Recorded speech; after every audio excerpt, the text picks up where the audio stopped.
Welcome to Business Innovators Radio, featuring industry influencers and trendsetters sharing proven strategies to help you build a better life right now. Hello, listeners. This is your host, Andy Curry. Welcome to the show today, folks. I've got an interesting show for you today.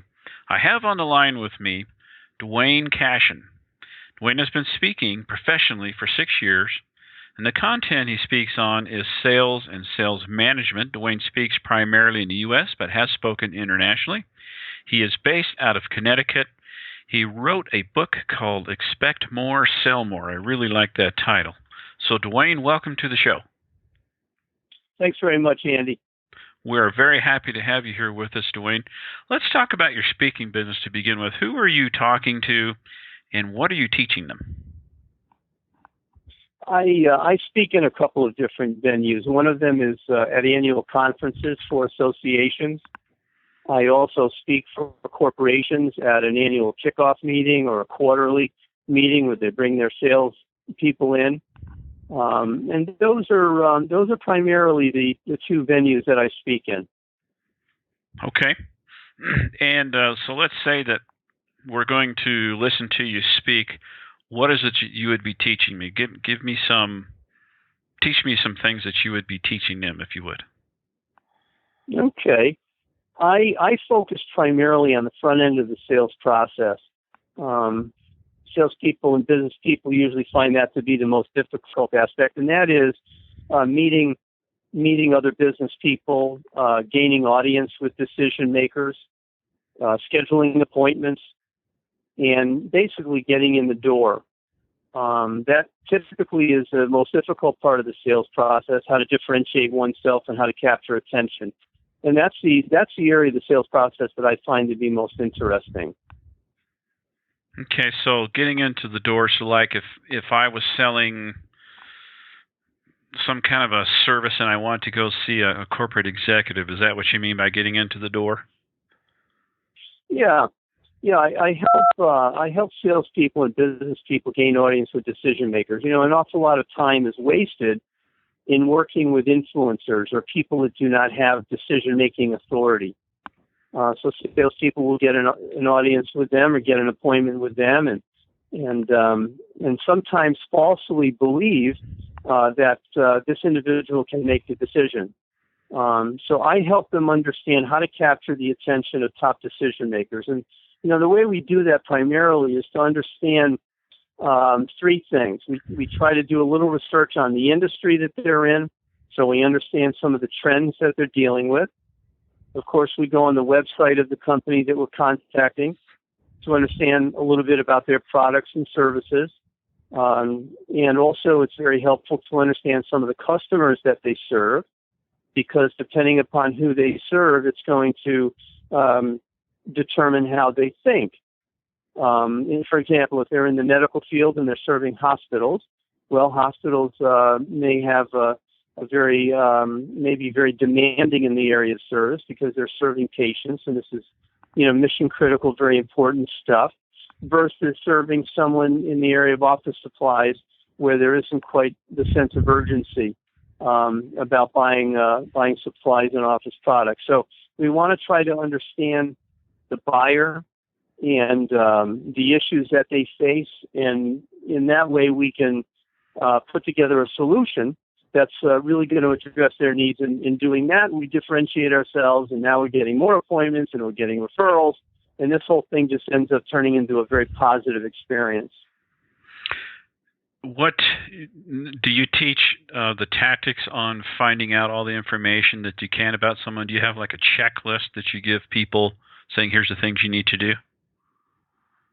Yeah, and fundamentally, there's three areas. Number one, we want to find out about the industry that the company is in. Number two, we then want to go on their website to identify the services they have. And then number three, we want to Google the individual that we're going to meet with, or perhaps go on LinkedIn to get a little bit of their background. And so that's how we identify this information. The other thing that's sort of running alongside this is understanding some of the business drivers. Business drivers will help us craft our questions and help us establish credibility. And some business drivers, some examples would be increasing revenues. Most companies want to increase their sales. Another business driver might be to increase their market share. Another business driver might be to reduce costs or reduce expenses. A business driver may be that a company wants to release a new product. So if a salesperson can understand some of these business drivers, it gives them insight into how to prepare a conversation that will be relevant and meaningful with the person that they want to go ahead and meet. And they then would craft voicemails that would be around these business drivers that they've assessed and that they've uncovered. They would also use these business drivers in their emails. So now we're leaving voicemails, we're sending emails to an individual that are very relevant to their world, and that's how we establish credibility. And through this process, they suddenly say, this guy who's contacting me, I can see that he's studying, he's doing research on my industry, he's putting forth an excellent effort. I think this person's professional. I'm going to go ahead and I'm going to agree to meet with them. And now we're in the door. I like that. That's really comprehensive. Now, what about the next step after that? Isn't there a rapport establishment period that they need to go into? Yeah, there sure is. We're always racing against the clock. Today, because we're absolutely barraged with so many marketing messages competing for our attention, every minute counts. So if I am able to secure a meeting, now I have to be very careful and be assured that I'm going to ask you questions that are relevant. Asking questions like, hey, thanks for meeting with me, Andy. Could you tell me all about your business?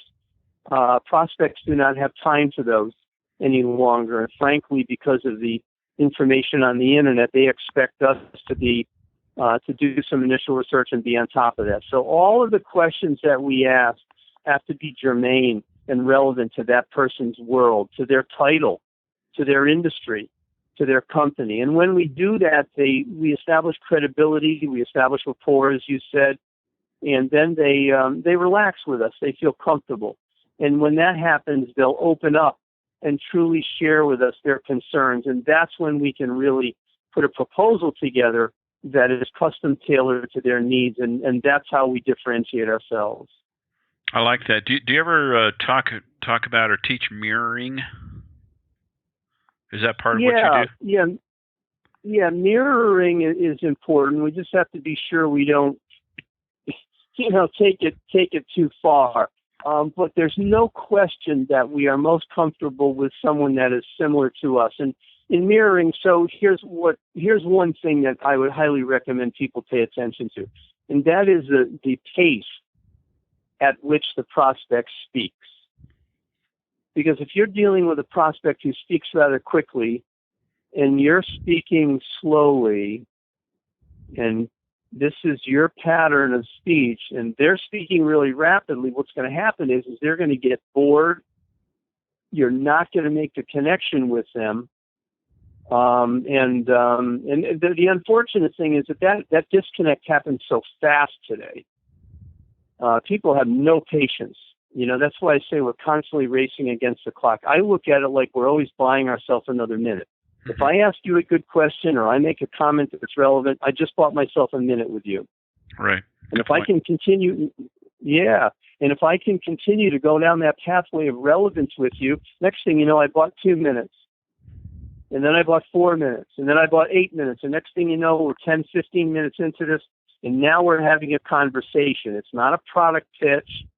It's a two-way conversation where two business people are discussing trends and issues and threats and opportunities. And that's when selling really becomes a lot of fun. And that's the other thing I try to help people understand. They can have fun prospecting.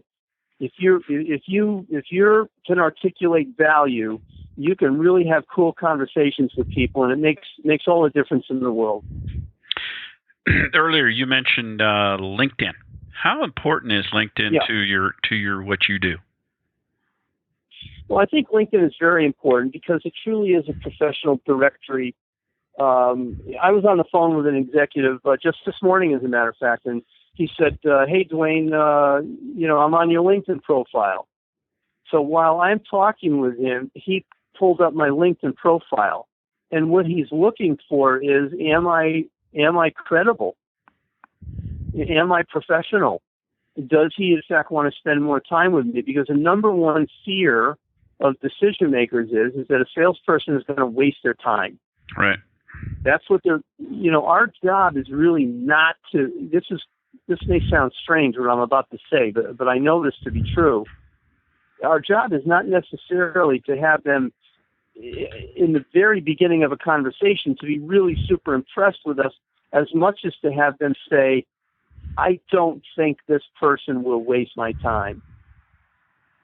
One would say, no, we want to get them to say, I think that my time will be well spent with this person. Our first goal is to literally have them feel this person's not going to waste my time. And that's when the conversation can begin. So LinkedIn is very powerful in learning about people, learning about where they went to school, what boards are they on, what values do they hold, what sort of words are they using in their profile? Are they energized words? Are they really mellow words? Is this an exciting person? Is this a really intellectual person? When we assess these things, and the more you do it, the quicker you can assess these things, the more information we have about a person, the more likely it is we can engage in an intelligent conversation. And again, it all goes back to standing out in the crowd. It's fascinating you say that, because I learned quite a while back the importance of a really good profile in LinkedIn. So you're advocating not only is LinkedIn important for you for who you're researching to go do the sales process with, but of course you want a profile that jumps out at them, that's not boring, that shows good use of the English language or whatever language you speak, and so on. Absolutely. Now absolutely, yeah, because they're going to vet us out. Now, is that pretty common for people to go on LinkedIn and look you up? Because that seems to me to be more and more prevalent. It's really common.